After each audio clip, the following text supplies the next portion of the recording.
Okay, shall we start? Good, ladies and gentlemen, welcome to our afternoon session of today's IHL Clinic Networking Conference. Very happy to have now 3 of our distinguished cooperation partners with us because we want to talk about the voices from partners of IHL Legal Clinics, because I think this is also always important to hear why they cooperate with IHL clinics, what could be the benefits, what could be the challenges, of course, also. So that maybe also potential future IHL clinic directors and staff or students see what their work could lead to. And I think we take the order as suggested by our program. And instead of Julie, I think Etienne Küster from the ICRC headquarters in Geneva is talking about the experience of the ICRC with IHL Legal Clinics from the 3 clinics involved in the IHL RED Consortium. All 3 have contributed at one point to the IHL in Action project, but I think it goes beyond, much beyond this IHL in Action project. So Etienne, very happy to have you online, and also thanks already in advance for your continuous support of this whole IHL clinic movement, because you have been one of the crucial persons pushing this forward. So Etienne, you have the floor. Thank you so much, Robert, for kind words, and very pleased also to be here with colleagues Andreas and Jakob. So warm welcome to all. It's very nice to see you, Robert, albeit from afar, and I will try to be short and to the point. And if you allow me, I will share my screen now to present a bit about the ICRC's experience with IHL clinics, and I hope you can see my screen. Can you please confirm? I cannot hear you, so... yes, we can see. Excellent. Thank you very much. So as you can see, indeed, as you mentioned, Robert, the main collaborations I have supported, at least in the beginning, and then followed up very closely of the work of the ICRC with IHL clinics relates to the IHL in Action online database. So I'll talk about that, but it's not limited to that. We currently work also with a clinic right now for the update of How Does Law Protect in War, which is an online platform, another online platform supporting lecturers. And there are a few other projects, if not carried out by us at headquarters, by delegations, ICRC delegations all around the world. So I'll try to echo a bit the ICRC's experience with this work by IHL clinics, which is in general very positive in our opinion.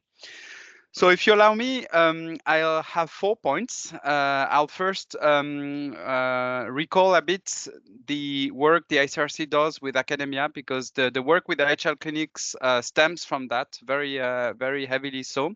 And that may be the difference between the ICRC and other organizations, is that we really have an academic program, and that the work with IHL clinics is one component of that, and maybe the one of the top components, but still part of this program. Then so I'll present about the relations we have. I'll share a few insights about why we partner with academia, what do we seek to achieve.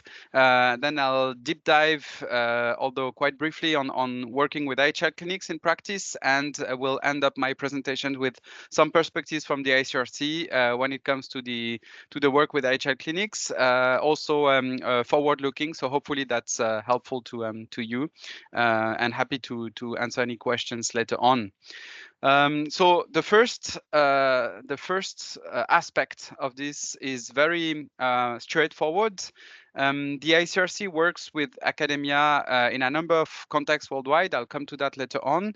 And the ICRC is not itself an academic institution. I think it's very important to remind that, because there may be always a temptation to, we do publish publications or research papers, etc., that may fulfill the standards of academic work, but we are not ourselves an academic institution.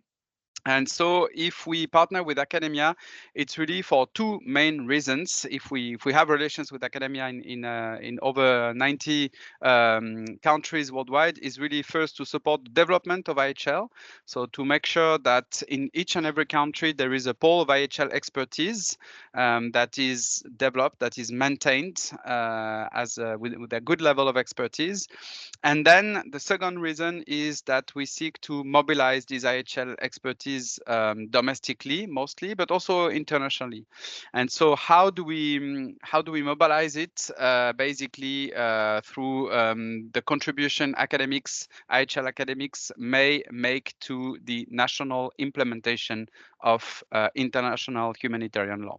So that's really the main reason why the ICRC partners with academia today. And of course, I could even say partnering with IHL academia, at least that's my field. I know that within the ICRC, we also have partnership with non-law faculties, technical faculties, institutes, even for field work, but I will not touch upon that.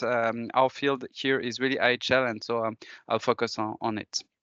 So the approach we have to make sure that there is sufficient IHL expertise in each country, and of course that does not only depend on us. First and foremost, it's your work, Robert, and all colleagues here, Giulio, and we are very grateful for the commitment of IHL lecturers, because that starts from you.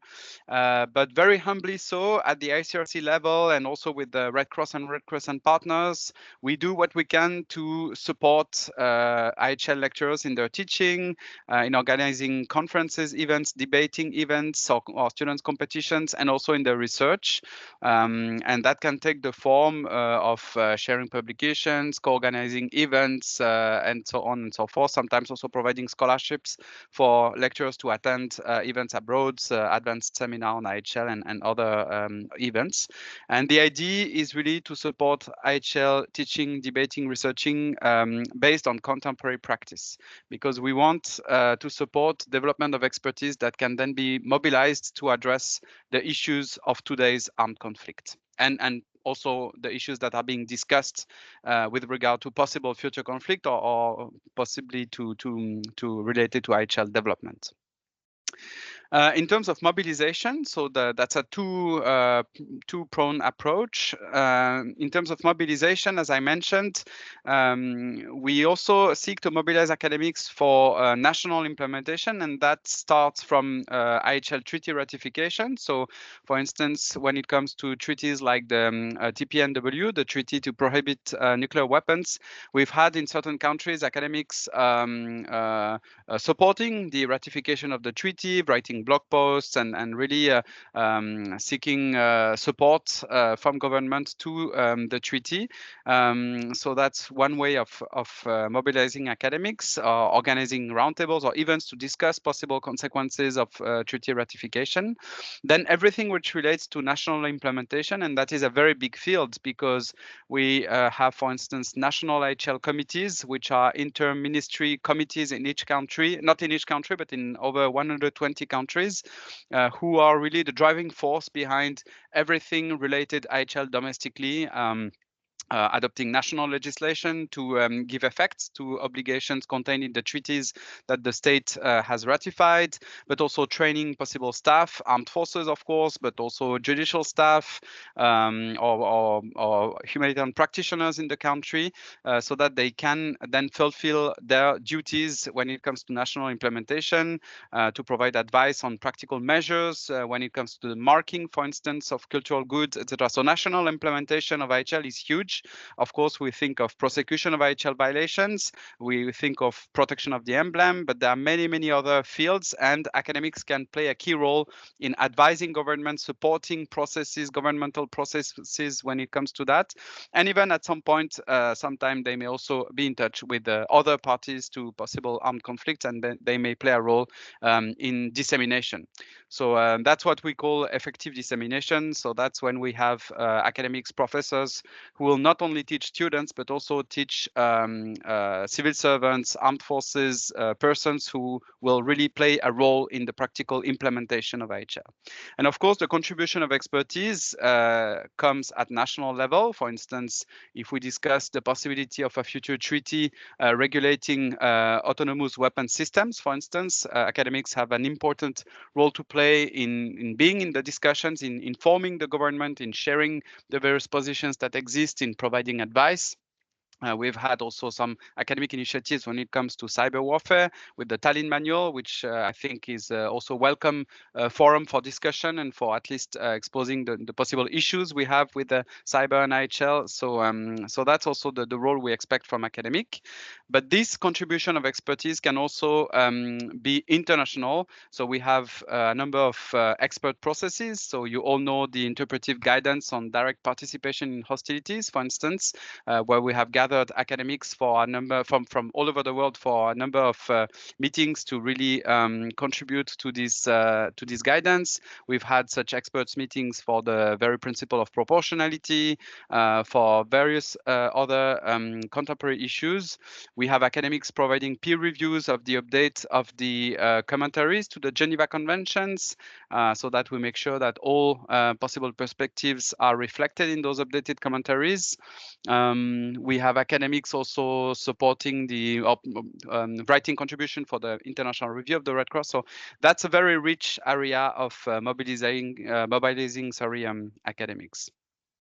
When it comes to the support to teaching, of course, we believe that IHL expertise, a very important part of one's academic expertise, is linked to teaching. We have excellent examples of academics who really teach passionately IHL, and I know at least two of them in the room in the University of Roma Tre right now. And through this teaching, we believe, and I hope you will agree with me, I'm sure, that one expertise in IHL is enhanced because, of course, when you do teach IHL, you need to update your course, you need to look into the sources. If you use case studies, you are exposed to the students' questions and theories, and that's what enriches, I believe, lecturers' expertise.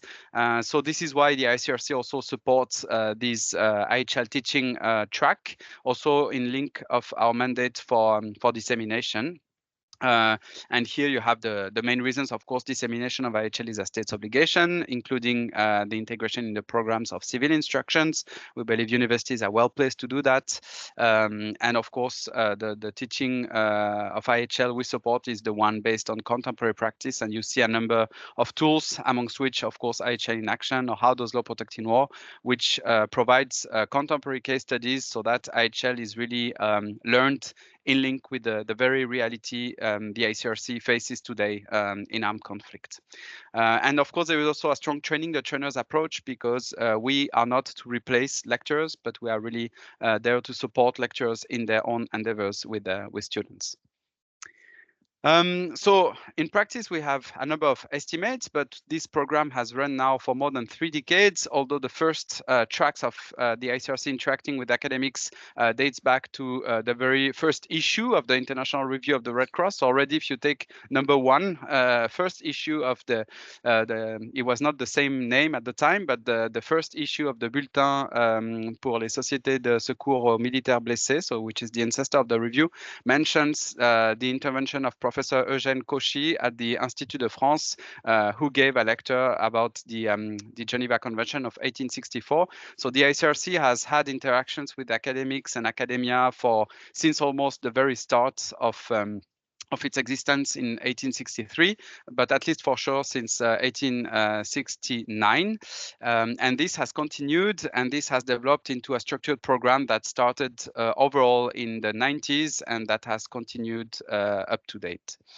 What does it mean in practice? It's over 600 universities we work with worldwide, at least related to IHL, and approximately the same number of individual experts, individual academics. And we do this work with approximately 150 focal points worldwide. I reassure you that they don't work, each of them 100% for this, but they do that in various capacities, depending on other files they they have. 2/3 of them are legal advisors, but we also have communication colleagues and other colleagues working with universities. And this has allowed us also to share the statistics about in our assessment the teaching of IHL. And you see that most universities we interact with, they teach IHL at undergraduate level, more than 30%. But then very interestingly, we also have good figures for postgraduate teaching of IHL, which is quite positive in our opinion. And on the other hand, you see also that we do not necessarily need formal partnerships to do this work. It's rather the exception, and that also includes IHL clinics, but I'll come back to that. I move a bit forward. So in Europe, 2 examples I could think of are those 2 students' competitions that we support. They are not organized by the ICRC. The so-called the All-European IHL and Refugee Law Moot Court competition is organized by the Faculty of Law at the University of Ljubljana, Professor Vasilka Sanchin.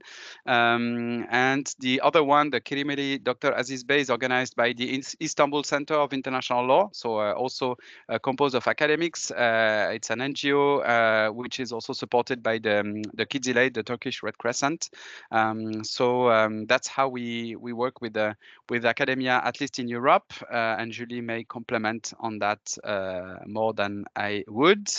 And at HQ, yes, we've had, we still have actually this IHL in Action online database project. The latest development, I think, is that the University of Johannesburg is now involved with that. It's my colleague Alessandra working on it.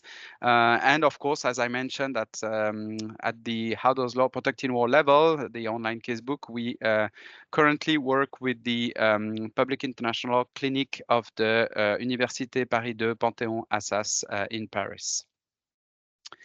Now, the last slide already. So what can we say about the work with academia and with the IHL clinics in particular? So the ICRC, as you may guess, is an important organization. We are the so-called guardian of IHL, but still we have limited resources, and that is all the more true after the very difficult year that we face in 2023. You may know that we lost quite a number of colleagues because of financial crisis, one of the most severe financial crises of our history. This resulted from several factors, but it's true that in general there has been a decrease of funding for the humanitarian sector in general and for the ICRC in particular. And combined with that, the humanitarian needs have not even been stable. They have, and they still are constantly increasing, but I will not remind you of the very sad news we now have been used to reading in the media for the past years, to be honest. So we had a very severe crisis, and this has reduced our resources even more than what they are usually. And it's not high.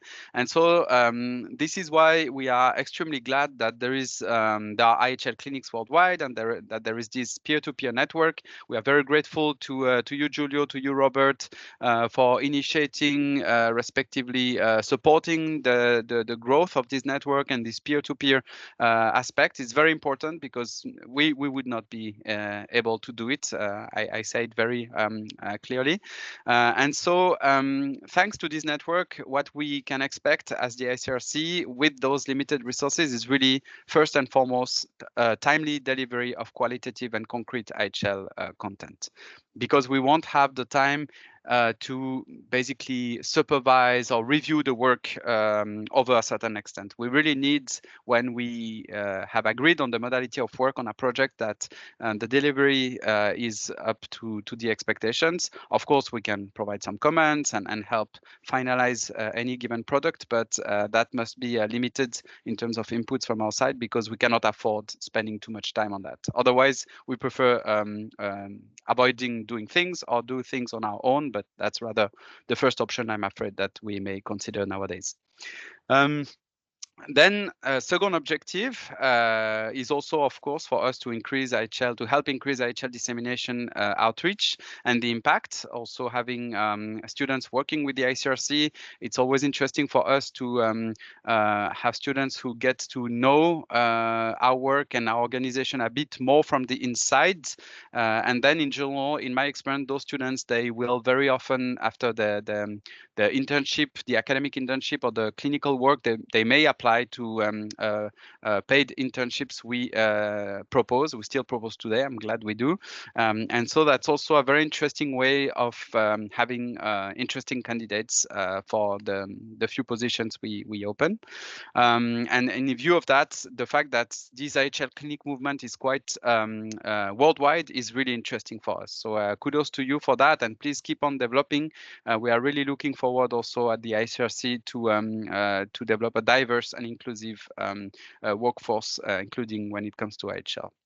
And then again, about this objective to make sure we have a sufficient pool of expertise worldwide, I think IHL clinics are extremely well placed to support that, because indeed, if IHL teaching helps lecturers to develop their own expertise, what best can you have than an IHL clinics which puts students and lecturers and supervisors in contact with professional organizations, their needs, their constraints, their interests. What best can you have than this kind of professionalizing work to make sure that IHL expertise is maintained and is in phase with the actual issues we see in armed conflict. And that's precisely my next point. So, of course, in general, and I think Robert and Giulio, you may remember from IHL in Action, we focus on contemporary IHL issues of relevance in context, not always the immediate issues because of the neutrality of the ICRC, but in general, the case studies, for instance, we have for IHL in Action, they relate to quite contemporary issues that have been flagged, instances of respect of IHL from a few years ago. So that's very also important for us to maintain the relevance of IHL and the relevance of our dissemination work. Of course, in terms of resources, you read me. There is really this needs to be a win-win work, meaning that on our side we need to receive this quality content timely, so that we don't overinvest in the project, and in exchange for that we make sure that the students can really use that as an opportunity to learn about the organization, about the ICRC, about our work, and that this may help them in their own study and professional path. So hopefully that's a win-win collaboration. It would be interesting to know after the collaboration with for IHL in Action to what extent the students they found positions, maybe not necessarily in the ICRC, but in the Red Cross, Red Crescent movement, maybe, or in other related organizations. Now I have added for this edition, that's my last point, some possible proposals for IHL clinics to approach the ICRC, the local delegation. I insist on that because we cannot handle everything from HQ. But if you have a delegation in your context, you may want to approach the ICRC with possible proposals. So we speak of compatibility studies. So to what extent national law, national framework is compatible with IHL in a given country. And I put here in the up right the guidelines we have to assess compatibility between national law and IHL. So this is online. You can really get this document online. So that's maybe a way for IHL clinics to get in touch with the local delegation and ask them whether they have done such a study and if they would be interested. Of course, as was mentioned before, collecting national practice for ICRC databases. You can see here two databases, the customary IHL database and also the national practice database. So that's also possible collaborations that can be proposed by IHL clinics. Drafting case studies for IHL in Action, for how does law protect in war. Of course, we can get in touch, but sometimes we can also have free submissions. Why not? That's also possible. Although in my experience, it's better to frame them and to prepare them. Of course, posts or even blog posts, symposia on the Humanitarian Law and Policy blog are most welcome. They all can also be drafted by students as clinical work. even for the International Review of the Red Cross, we have an emerging voice section, which features articles from emerging voices in every edition. So that's also possible clinical work that can be considered, and that's also professionalizing for the students who want then to develop into the policy or even the academic fields in terms of career path. The clinic can also approach the ICRC with a possible thematic research on an IHL topic because it's on the agenda of the domestic legislation agenda of the country. Can be also translation work, very important sometimes to translate treaties or IHL materials, documents, etc. So that's also an area of cooperation. Organizing IHL events, I think it was mentioned by Giulio before. So the support to ICRC delegations for IHL events is very key. And of course, that's also the strength of academia in general and of IHL clinics in particular. Don't be afraid of surprising us in the positive sense. So you may also have an idea and discuss it. And I'm sure it's been the case already, but approach the ICRC delegation and with this idea. So with this, sorry, I took maybe a slightly longer than I expected, but I will stop here. Stay open for questions. With the limitation, I will unfortunately have to leave you at 2:50 sharp for another meeting. Thank you very much.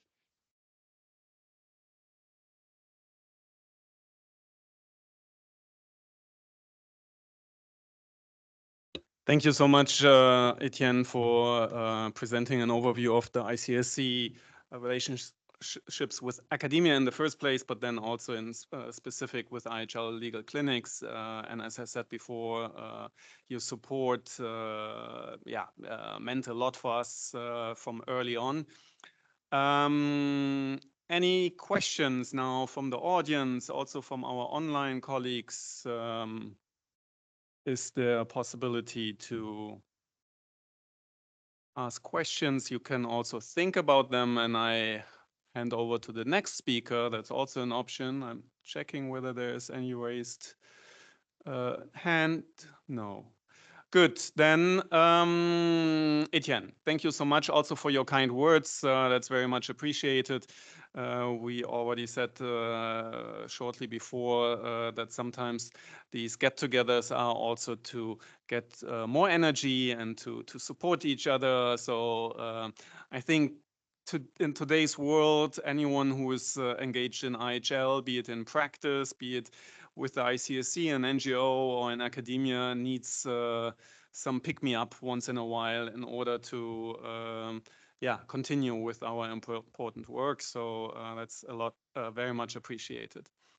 So if you have other questions, maybe wait until the end, and that gives me the opportunity to hand over to our second speaker, Mr. Andreas Schüller from the EACEA in Berlin, the European Center for Constitutional and Human Rights in Berlin, which is probably one of the most important organizations in the field of strategic litigation, at least in Europe, although they pretty much act worldwide. And they have been a very reliable and interesting partner for the Leiden IHL clinic, but they also, I think, have a lot of contacts with other clinics as such. Andreas is the program director of the International Crimes and Accountability section of the EACEA. I'm very happy that he took some time out of his busy schedule and give us now the possibility to hear about his experience or his organization's experience to work with law clinics. Thanks, Andreas. You have the word.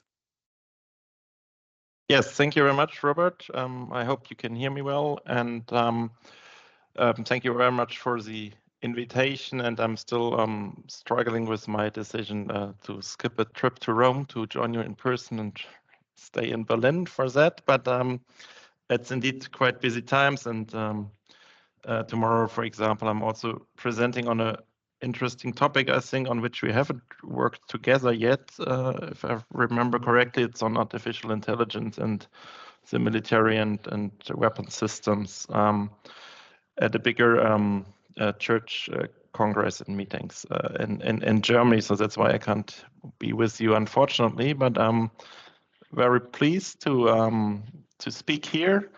As indeed, I mean, the EACEA, we are now existing for 15 years, and from the very beginning, basically, we worked with law clinics, and we also helped to set up some law clinics in Germany at the time, because I remember 15 years ago there weren't that many law clinics in Europe around. Also on human rights, on refugee law, and so on, not only on IHL, obviously. And a good experience was also that sometimes we combined it also with traineeships, so that clinical students basically even stayed for 4 weeks in our office to also work on their projects within EACEA directly with the litigation teams. And others, I remember from Leiden, we had some years where also the students joined some of our alum meeting where we gather all of our former trainees in Berlin for a couple of days to basically connect, stay in touch with us, and so on. So we also welcomed some of the Leiden students at the time here for those events. So that's maybe already one point which I think it's quite important with the clinics, and also Etienne mentioned it before. It's the connection to young lawyers, to students with an interest in IHL, with then organizations like the ICRC or the German Red Cross or EACEA working on this issue from different perspectives. I mean, ours is more the IHL enforcement in terms of including international criminal law, of course, but we also have IHL included in a number of administrative law cases and so on. Like at the moment, before German courts on arms export licenses by Germany to Israel, a case we just filed a month ago, obviously also concerns IHL questions, among others. But I think this connection is extremely important, and some who worked in clinics with EACEA later also joined as trainees or even as staff in some cases within EACEA. So it's a good way to get in touch first and then stay connected or even collaborate further wherever the path might lead you. And that's a bit also what Etienne, I think, described in building this network, this exchange from early on. And again, I think clinics are a really good model on this, combining a lot of good stuff. Some examples, I think, from the past with the Leiden IHL clinic, also with a clinic in Bochum once. So we had projects on, I think, some difficult IHL questions where we profited a lot from the support by the clinics. So we started with drone strikes in Pakistan and so on, which of course raises a lot of IHL questions to arms exports, corporate responsibility, urban warfare, and IHL. So a lot of topics, I think, where in-depth research and so on is quite important to support litigation. And to be also part of the project teams we are working on here at EACEA. I mean, by now we are almost 60 people working here, also in program areas of business and human rights. So that's more the corporate responsibility aspect. And then also in this critical legal training program we have for young lawyers, and then in the area I'm heading, the international crimes program. And usually we work in project teams also on the cases, which includes a lot of people inside EACEA with different skills and expertise, so different language skills, different legal skills, but also then in a bigger team, external support, be it from specific lawyers in certain jurisdictions, or be it from clinics, for example, on also specific issues in relation to those cases. And again, the litigation, as I mentioned, it could be before a local administrative court, it could be before the ICC, it could be under universal jurisdiction in Germany, Sweden, or Austria, or the Netherlands. So there are various levels in which we intervene, and where IHL often plays a role in forming the right argument and bringing the argument before courts in the hopes that they will take up an investigation or rule on some of those questions, because as we observe, of course, for many years, it's often difficult to enforce IHL in terms of litigation. To have also strong precedents and jurisprudence, and also high quality jurisprudence basically on IHL questions. I think indirectly, of course, we also benefit a lot from the work you do with the ICRC. What Etienne mentioned, it's obvious, also resources we use. So if clinics already contribute to those, that's even another contribution we are benefiting from quite a bit. One other thing I'd like to mention is when working in litigation, we have some difficulties at times, obviously, that we have court deadlines which are rather strict, and then the clinics, they have their deadlines. So there are enough cases where it doesn't really match. If we have even a longer deadline of 3 months to file certain motions or legal submissions, it still might not really fit the clinic's schedule.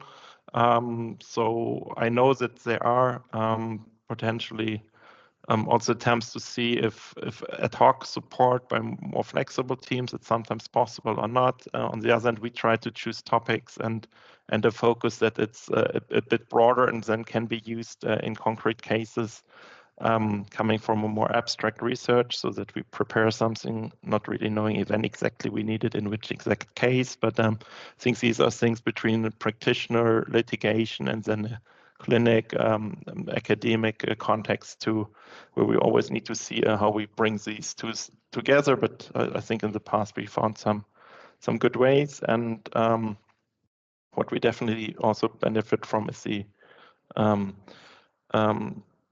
excellent supervision and high quality of the work by the clinics. I think also the combination of a team of students with close supervision of what they're doing always guarantees really good results, which are really useful for then our casework and the litigation. And we also try to stay in touch so that also after a clinic ends, people involved still hear about how the cases are continuing and going on, because often, of course, they go for a longer time than the clinic lasts, and often it's about years. So I think these were some highlights I wanted to bring in here and flag here. And again, I would have loved to be there in person, but I hope and I'm sure we'll stay connected. And with that, thank you very much, and I'll give it back to you, Robert. Thanks a lot, Andreas, describing your relationship with IHL clinics or legal clinics as such, and also maybe highlighting some of the difficulties. I think like each partner has different priorities, and I think in the morning session we mentioned that maybe the natural first thought about a cooperation partner might be a national Red Crescent or Red Cross Society or the ICRC, but a partner like the EACEA is also extremely interesting to have for an IHL clinic. I say that from the perspective of a clinic director. All our students always enjoyed it very much to work for the EACEA because they had the feeling, okay, this is really like contributing to a concrete case and they can have impact. But of course, also there are challenges, deadlines, and that's also something we have to talk about every day. Like how can we complement the academic schedule with the schedule of a law firm or human rights NGO. From my perspective, before I open the floor for questions, now you said you have up to 60 partners. When we started our cooperation, staff, when we started our cooperation, you were a bit smaller. I think for a clinic to start clinic projects, it's always easier to have a smaller partner than like a really, really big partner like the United Nations, because the communication might be easier. And so with regard to Andreas and the EACEA, that was always very smooth because the communication ways were short, let's put it like this. And so that's also maybe just an advice for future clinic directors or staff. Any questions from the audience? Johanna, please. Here's, I think, the mic. Thank you. Hello, my name is Johanna Trittenbach. I also work at the Leiden IHL Clinic.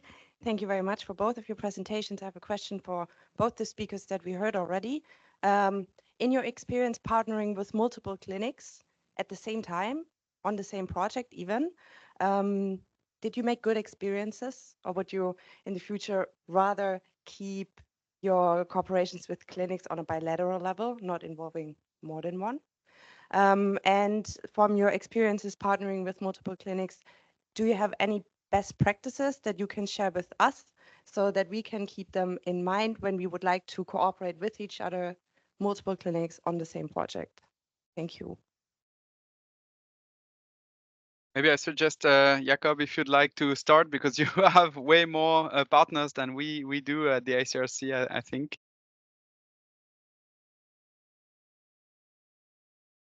Sorry, Andreas, sorry. Yeah, no, I mean, thank you, Johanna, for the question. We actually are trying to avoid to work with more than one clinic in one specific case or project, because I think the questions we have are pretty focused. And then the resources would be sufficient for one clinic, and the other clinics we're working with are then in basically other projects and other topics. So we try actually to avoid overlap. On the other hand, if there's a combination or a cooperation among clinics working on something, I think it would need to be a bigger project or research and on a broader topic, maybe even also over a longer time. It's something we might start to develop and thinking about. As I mentioned, artificial intelligence and stuff like that, where I think, also longer term collaboration to explore the sector could make sense. But so far, there's actually not really experience I can share on this one. And if I may, on my side, I don't think I have myself been really involved in collaborations with multiple clinics. I was supporting a bit in the beginning of the IHL in Action related partnership with 4 IHL clinics. So I helped review a few case studies and work on those. But I've also followed up that. I would say the answer to your question rather depends on the available resources at the partner organization level. Of course, if you have enough resources to absorb the work of multiple IHL clinics, and if you want to make a bigger impact with a richer project, quantitatively maybe, or qualitatively, or both, then why not? It's just that the big bet, if I may put it like that, is really not to chew more than what we can. And so I think one common mistake that may be made possibly by organizations that first partner with IHL clinics or consider doing that if they have no experience is to underestimate the level of investment. And it's not a complaint. I think it's normal for a partner to be invested. Investment for me means, of course, reviewing the content, but also providing guidance to students and supervisor reports for certain cases, or participating in the evaluation. That's part of the game. That's only fair. And so that's really up to each organization to decide. I would say right now, and maybe sadly at our level, I would rather see projects with one clinic per project, but we may have several projects involving several clinics. That may be a way to deal with that. But I think we are yet to see, again, such a big collaboration as the one we had for IHL Actions with multiple clinics, because we just don't have, I think, the resources to afford for that anymore.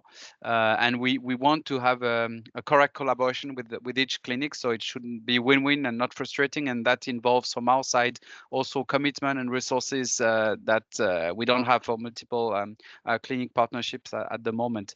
But that may change, and so yeah, it all depends on what we want to achieve and the resources we have. If we are a committed partner organization, that is, I believe. Thanks a lot. Yeah, please, Julio.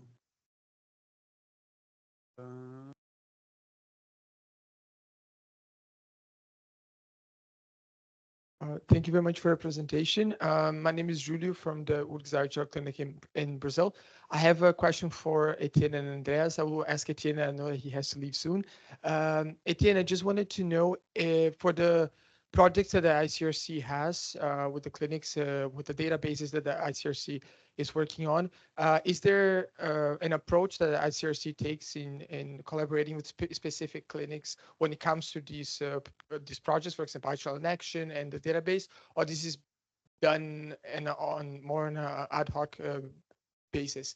And to Andreas, my question is, I wanted to know from the ACCHR side, if there are any opportunities to collaborate, also thinking about clinics that are not necessarily located in Europe, and specifically if there's any window for projects that are very innovative. I don't know, issues regarding to relationship with new human rights or space law, if there are things that might interest the organization and that it could be worth exploring. Thank you.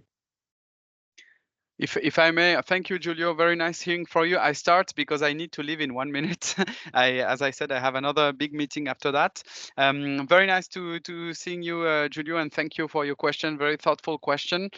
I would say that you may, if you read the results of the survey, you will see, for instance, I think that Bochum Clinic works with the ICRC for the collection of practice related to customary IHL database, if I'm correct. And I think that's the colleague in charge of the very database that has this work with the clinic. I've not been involved, for instance. I don't know on what basis the collaboration is made. This can come from a variety of factors. And maybe what I would suggest, if your clinic or any other clinic are interested in working on a specific project, I try to share this tentative list in my presentation. The best thing would be to approach the closest ICRC delegation if the project can relate to a specific work of this delegation, or if it's related to a national database that it relates to the very country in which your clinic is working and where the delegation is located. And if there are already existing ties, that may help. If you have no ties, for an IHL clinic interested in collaborating with the ICRC for the first time, it may be one idea, but I really insist it may be one idea to, for instance, if the clinic wants to work on IHL in action or on how does law protect in war, why not to start drafting a case study just to show what the clinic is up to. So to carefully check the platform and see a bit about the standards, and then to why not approach the ICRC delegation saying, okay, we would like to work on this database, and we have developed this case study as a sample of what we could provide, and that may be a good hook maybe to discuss possible collaboration. But of course, with this, I cannot judge in advance what the answer of the delegation may be, because what I just said for the resources that may be limited, or the time investment, etc., that will be very different from any delegation, including headquarters in the world. So I invite IHL clinics to be proactive, but of course you must also accept that maybe it will not click, and there is not much I can do in that respect if it's the case. I hope it answers the question. I stay available through email, and I wish you a very good conference. Sorry that I have to leave you now, but it was really a pleasure, and all the best for the next steps. Thank you very much, and goodbye to Thanks, all of you. Etienne.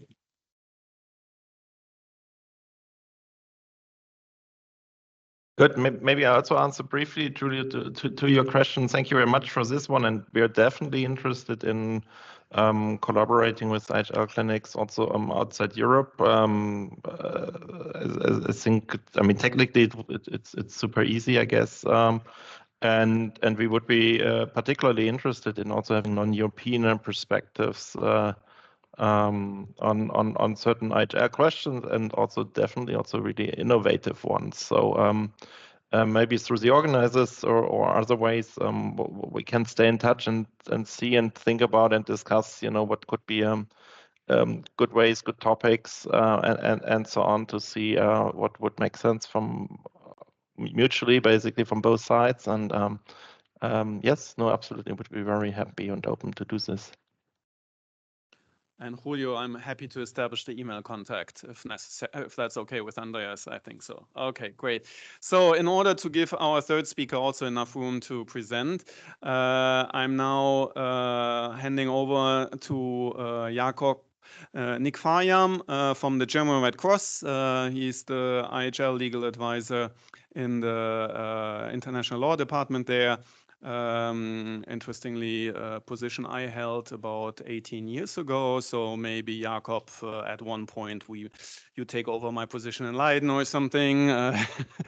As we said, National Red Cross Society and Red Crescent Society's natural partner maybe for IHL clinics. Jakob and the German Red Cross is currently cooperating with Bochum University, but there was also past cooperation with Leiden University. Jakob, you have the floor. Yeah, thank you very much, Robert, and also thank you, Andreas, for your input. Yeah, I'm very pleased to be here, also just virtually. I also wish I would have accepted the invite to Rome, because in Berlin it's raining and absolutely gray, and it feels already like autumn. So Rome would have been definitely a better option. But anyways, yeah, I'm working for the German Red Cross headquarters, and I'm a legal advisor in international law. And what we are focusing on is, on the one hand, international humanitarian law and the development, the further development European-wide and globally, but also on the dissemination work within Germany, within Europe, and the implementation of international humanitarian law in Germany. When I look back on the past projects with law clinics, we were always super happy to cooperate with law clinics, because they helped us, especially in the dissemination work. Our department in international humanitarian law is quite small, or not to say very small. We are just 2 colleagues working on dissemination and implementation of IHL in Germany. So we see law clinics as a good opportunity for us to raise our capacities, to have more people working on projects, to be able to bring our ideas to life, let's say. And law clinics representing academia are also one of our target groups in Germany. We focus on dissemination in the civil society, so the public in general, but also, of course, academia. And since we are not only talking about dissemination of IHL, but also about Red Cross and Red Crescent fundamental principles and the whole Red Cross, Red Crescent world, we are very happy that we can work together with young students and academics to also teach them or give them an insight into the Red Cross, Red Crescent world. And yeah, because of that whole background and situation, we are quite flexible when it comes to projects and cooperations with law clinics. Since we are only 2 colleagues working in the field, we naturally have a really direct contact with the clinic directors, and we also have the capacity, let's say, to have a close relationship, and during the whole clinic and project phase. During the whole period, we like to help and support the students and the whole project, so that it's more like a proper cooperation, and we work closely together during the whole process. Yeah, from talking about how we usually start our projects, we are focusing on dissemination work, as I said, but in this work we are quite flexible. We can be quite creative.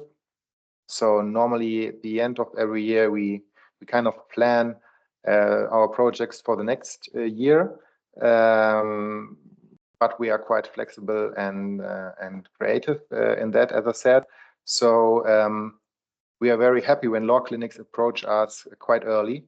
And you don't need to bring up a proper concept or a project yet. Just implement a contact, and we can figure out something together. I think that's a good approach to have a fruitful outcome at the end. And then we can see from the initial contact what kind of resources, what kind of capacities you can provide, what kind of academic background your students have, and we can see where are our needs, so that it will turn out as a really win-win outcome situation at the end. Yeah, and what's maybe also important to keep in mind when working together with us, but also with the ICRC, I guess, is that we are bound to our fundamental principles. So from our part, it's really important to, at the beginning of the cooperation, to teach the students about the whole Red Cross, Red Crescent system, how it's situated within international humanitarian law, or in general, the international law framework, and to teach them about the meaning and the practical impact of our fundamental principles, that we have to be neutral, impartial, that we are also independent from our governments or any other influences. And when this base is created, when this fundament is created, we can work on from that. And yeah, I think that's it so far. We are really happy when we have offers for cooperation. Mostly since we are doing dissemination work for Germany, we often work together with German students, but we are also happy with international students who are only fluent in English, let's say, or also fluent in English. On the one hand, we can of course translate the results. On the other hand, we can use these results maybe also for European-wide dissemination, or share the outcomes with our European sister societies, with the other Red Cross, Red Crescent societies.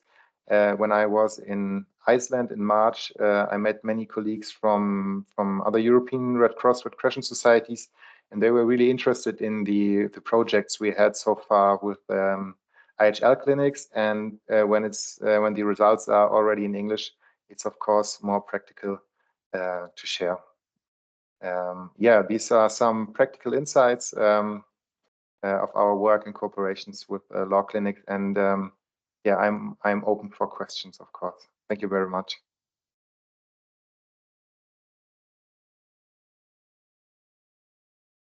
Thanks a lot, Jakob. I think that's very insightful. I can only recommend partnering with the National Red Cross or Red Crescent Society, because it also has the advantage towards the ICRC, which is a much bigger organization that, as Jakob described, like you might have only 2 people you have to talk to, and the communication might be much easier. And so when you're starting with the clinic, and it's because if you take the national Red Crescent or Red Cross Society, yeah, you might be able to even work in your native language. It doesn't have to be in English or French or whatever. Any questions? Timila, I start, and then Giulio. Thank you very much. Yeah, so we heard a lot about universities. We heard a lot about universities starting clinics, or wanting to start clinics and wanting to attract new cooperation partners. So maybe just a really practical question: if a new clinic would approach you with the interest of cooperation, from your perspective, one National Red Cross Society and Andreas coming from a non-governmental organization, what are like the basic information that interest you in the first email with in approaching you as a potential cooperation partner, like number of students, previous experience. So maybe just for the new clinics and things I want to reach out to you or to other organizations, what is like the most important information for you that you would need in the first email approaching you?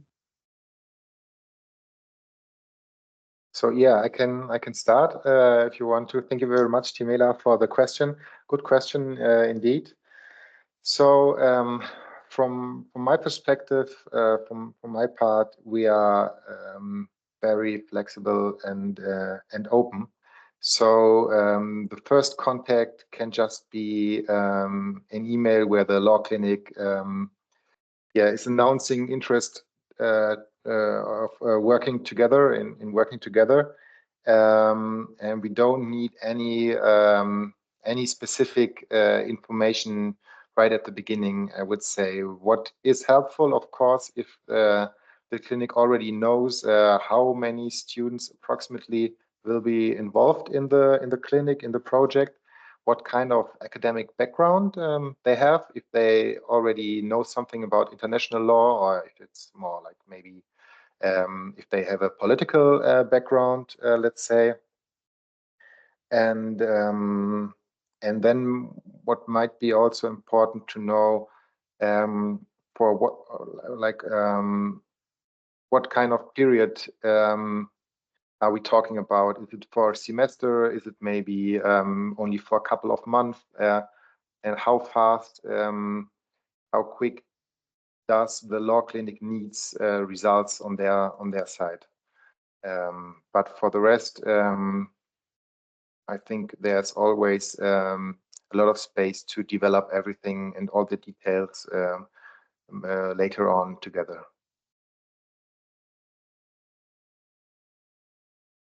Yeah, I think maybe briefly from my perspective, I think what's always useful is kind of a one pager or like a flyer, even basically about the law clinic, the focus on basic information, because sometimes, I mean, we might not have directly an idea or a project we can suggest or propose, but for us, it's good to know who's out there and approachable in the next month or even years to come, so that once we have a idea on the need identified here, that we know who's approachable on that one, and then we can see whether we come together on this one. So basically, it's always useful to already attach some information to such an email we can refer to at a later stage. And generally, what's of interest is basically the timelines for such a project. So until when would a clinic need a project proposal, or we need to both jointly come to a conclusion what could be a project, and when are check-in dates, and when can we expect a certain result or something like that. So that's always useful to have from early on. And an aspect which is also important, also when we have setting up clinics, is a bit the quality of the research and how to guarantee a certain quality, meaning yes, I mean, students, are they master students, bachelor students, what's their experience, background, and the supervision, quality management, and check how's this working. I think that's always also of interest for us to know how clinic foresees these aspects of their work. Thanks a lot. I think important information. Giulio?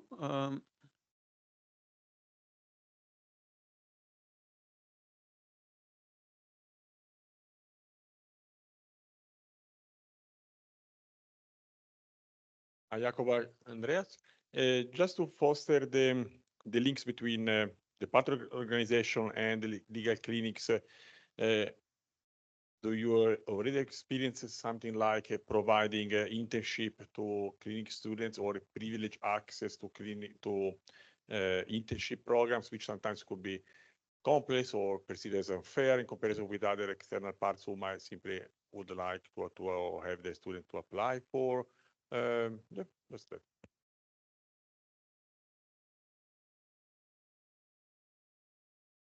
Yeah, I can start again. Grazie mille, Giulio, for the question. Yeah, so we regularly have offer internships or for German law student, I think it's called clerkships, normally for a minimum period of 2 to 3 months. Since we are only 2 colleagues, we can not offer more than 2 internships at the same time. And normally we are booked out quite in advance. So for example, right now we already have internships until mid of next year.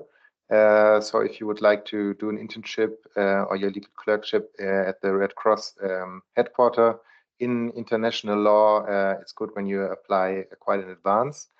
But as long as you bring some background knowledge and a lot of motivation, we are always happy to welcome you.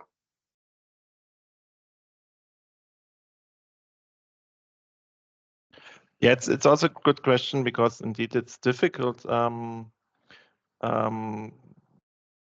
get an internship or traineeship position here with us. We get a lot of applications. Also, we always have 10 spots at a time, constantly throughout the year.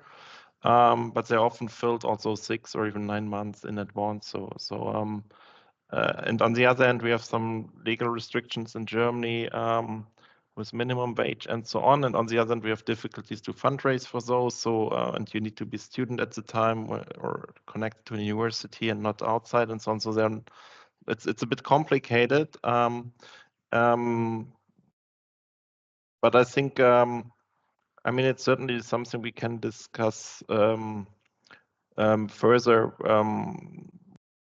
You know, what this collaboration means with the clinic, be it inside the clinic or maybe also afterwards in terms of the traineeships and so on.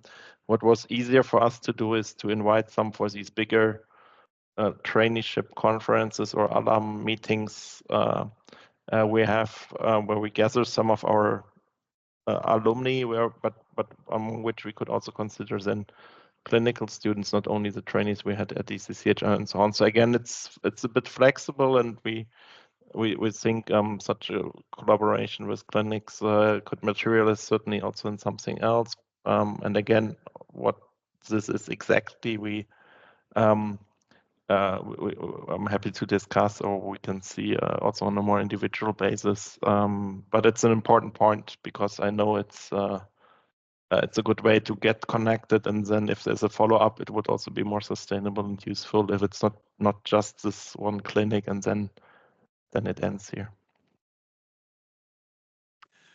Great, thanks a lot. I don't see any more questions. Giulio, the last one, very quick because we're over time. Thank you. Hello. This is a super quick question for Jakob. Just I wanted to understand on the project on the collection of national practice in Germany for the IHL customer IHL study, because we are trying to do this in Brazil as well. To what extent is the German Red Cross involved in the process? Do you assign to different clinics different materials and sources? Because if you don't have many clinics to rely on, do you focus only on researching military manuals or state practice with jurisprudence? Is it over 1 year or more years in regards to the collection of the sources? Just to understand, so we can also think about ideas back in our country. Thank you. Yeah, thank you very much for the question. So when it comes to collecting data for the customary IHL study of the ICRC, if I got the question right, we are collaborating regularly with the IHL clinic of University Gießen, and we we have a quite steady cooperation. And the law clinic provides every semester a different group of students, which focuses on one specific time period where they analyze the national practice in Germany, and they focus on every element which is relevant for the study. So national law, jurisdiction, military handbooks, and other relevant political statements. And because we are doing this so regularly, it's not too much work, I would say, since there are not so many new military handbooks every year, or none, and not so many new laws concerning IHL. So yeah, we have a long-standing cooperation with one university and the same law clinic in this regard, which really helps and build a lot of knowledge also at the law clinic and the clinic directors, which facilitates the cooperation, of course. Okay, thanks a lot. I want to say a big hand of applause again for our speakers.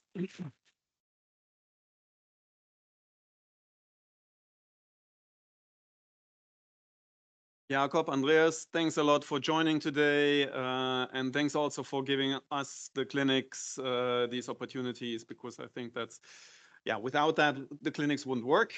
So that's essential, but I hope we really always show that this is a win-win position, so that both sides benefit from this.